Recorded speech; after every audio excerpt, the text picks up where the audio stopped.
Maithili express की शानदार प्रस्तुति।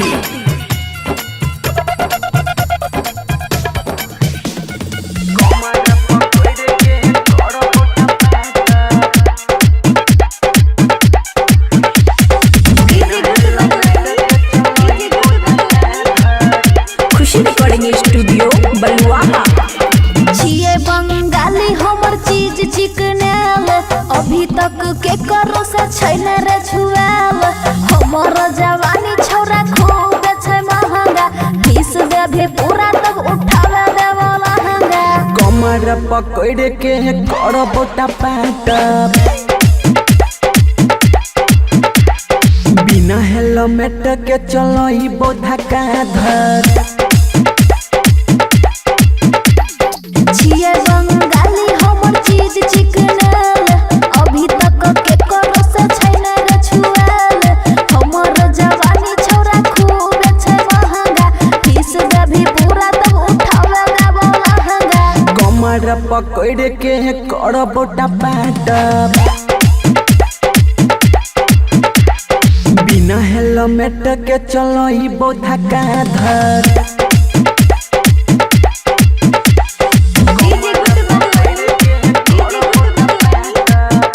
मिक्स बाय अमन अक्के।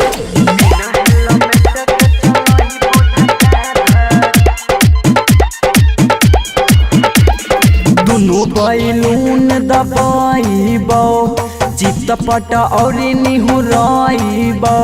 सब डिमांड तोहर पूरा करबो, नोट देभी तब छौरा सट देबो।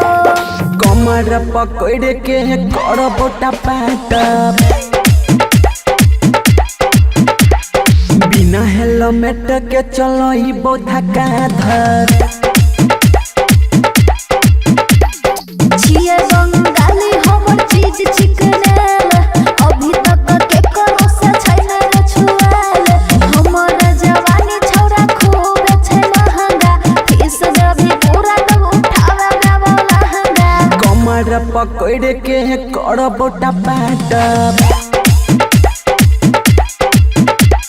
बिना हेलमेट के चलइबो धक्का धर।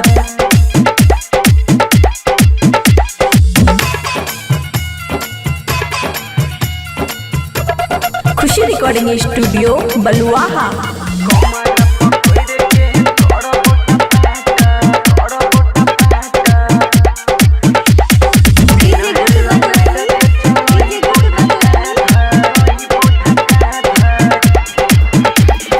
जहाँ तहाँ हाथ छोड़ी फेरबौगे, पाजा में कैसे के धरबौगे।